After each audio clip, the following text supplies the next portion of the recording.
Magandang araw! Alam niyo na, lagi tayong mas maganda sa araw! Woo! Anyways, nung Sunday ganap pa nga yan, pagkatapos ko nga maglaba, inasikaso ko namang paliguan itong mga junakis kong pusa. Wow! Una ko nga pinaliguan itong napakakulit at napaka-hyper na si Mami Negray. Then sumunod naman itong anak niya na si Lulu. Bali first time nga nilang maligo at hindi naman sila ganong mahirap paliguan. Bali maligamgam nga na tubig ang dapat niyang pinapaligo sa kanila. At dahil naubusan nga ako ng shampoo nila ay bumili nga lang din ako ng sachet dun sa palengke bago ako umuwi kahapon. Then yung sabon mabango nga at sabon panlaba. Wala nga rin akong pansabon sa kanila kaya yun nandito na nga lang din sa bahay ang ginamit ko. Then sumunod naman ito namang si Lala ang pinaliguan ko. Hindi nga rin ako nahirapan sa pagpapaligo sa kanya kahit first time nga lang din nilang maligo. Yung mga ginamit ko nga sa kanilang sabon ay tinabi ko na nga rin para sa susunod pa nilang pagligo.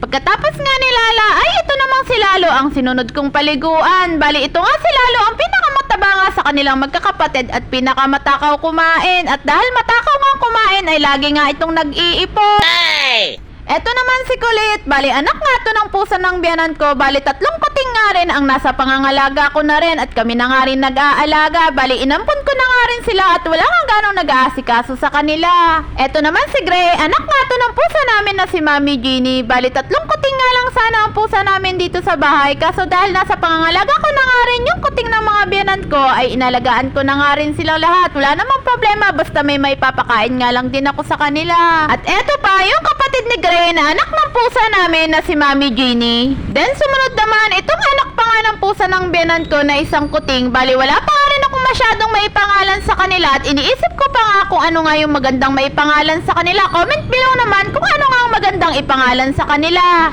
At eto naman yung panglimang kuting na anak ng pusa nga rin ng biyanan ko. Bali nagkasakit nga rin ito sa mata. Maigi na nga lang at kahit papaano ay napagtyagaan ko ang linisan lagi yung mata niya at kahit papaano ay maayos na nga rin yung mata. At eto nga si Mami Jeannie na napakabait at lagi ko nga katabi sa pagtulog. Lagi nga akong binabantayan ito sa umaga. Tinitignan nga yung mukha ko kung gising na ba ako. At kung nakapikit pa nga ako ay minsan nahuli ko ang kinukulbit niya yung mukha ko.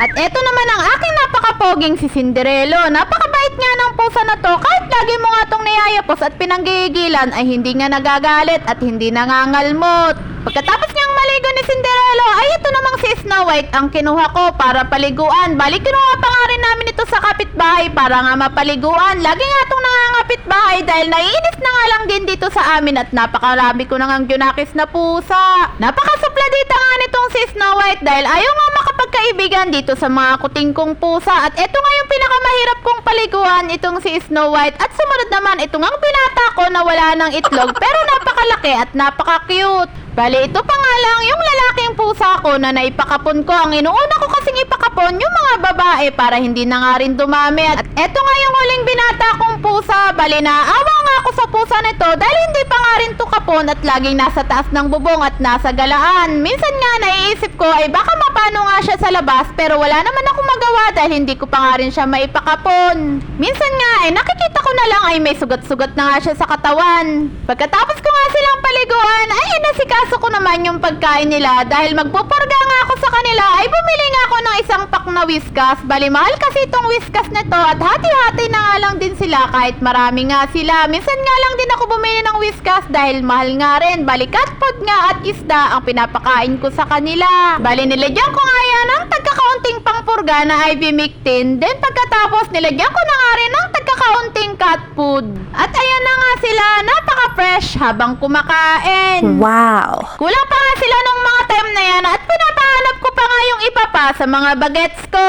Nagkanya-kanya na nga silang tago para makapagpatuyo at eto nga si Snow White nahagip nga ulit namin sa kapitbahay at doon na nga rin nagpatuyo. At yun lang, salamat!